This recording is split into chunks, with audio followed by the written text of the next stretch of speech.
I had a conversation with my mom the other day, and she bought her first house in 1976 for $17,500. It was a 3-bedroom house, 1 bath. It was a pretty nice house, and she told me the story about it. She said that when she used to go visit her family, there was a house across the street that she always wanted. And this is back when my mom was in her 20s, early 20s, and she's obviously, my mom's a black woman, and she grew up in the South, in an area where, she went through desegregation in schools. Her growing up with race was a very big deal, and she had a lot of obstacles she had to overcome, not only being a black person, but being a black woman as well. And at that time, there, as far as the wealth gap between diversity from like black families, everybody wasn't necessarily doing the best. And she was actually the second person in her family to buy a house. The first person in her family to buy a house was her sister, who bought a house like about 2 years before that.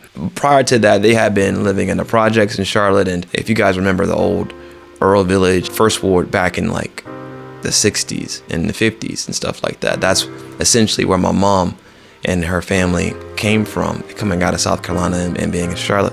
Her buying this house in 1976 for $17,500 for a woman who didn't have a college education, but she was working at a telecommunications company and she was doing pretty good. She told me that it was funny because my dad, who she was dating at the time, didn't think that she could buy the house because he didn't see that before. He's never really seen that before. He always kind of thought that the man would buy the house or the husband would buy the house.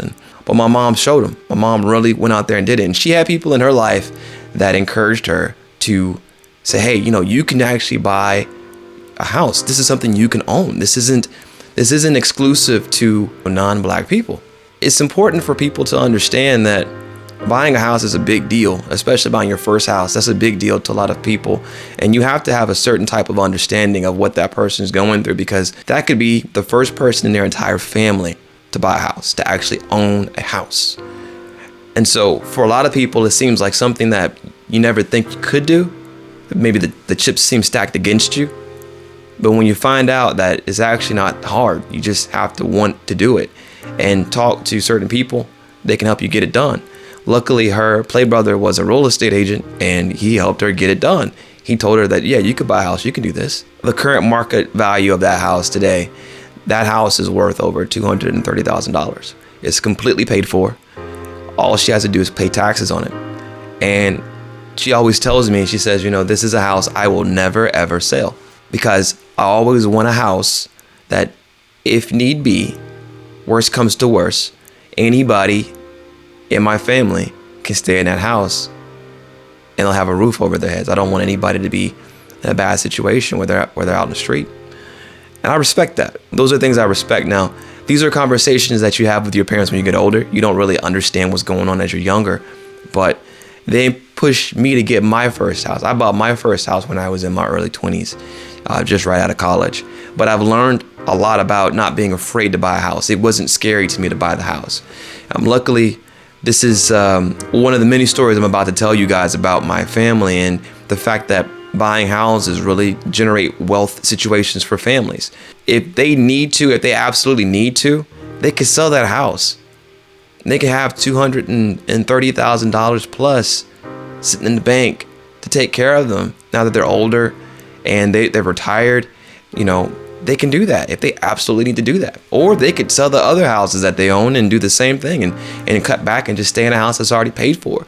So that's the flexibility. See, time is funny because time never stops, but a lot of times we get caught up in decision making, and sometimes it can hurt us in the sense that, yes, the market seems to be very hot right now, but the reality is that house was built in 1976.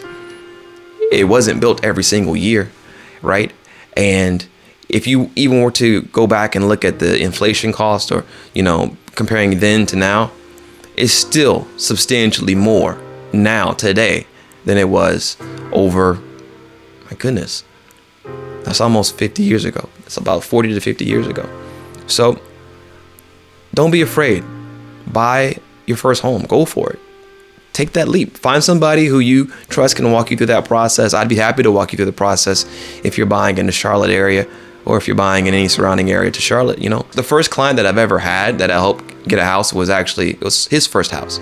We went through and we had a few conversations, and he was telling me what he was wanting, but through just listening and paying attention to him and his family, found like the perfect house for him.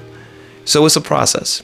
And I take pride in helping people achieve that dream of being a homeowner. So if you're interested, if you want to have a conversation, if you want 15 minutes to talk with me about what you would like to do, preparing yourself to buy a home, or if you're selling a home, please go ahead and contact me.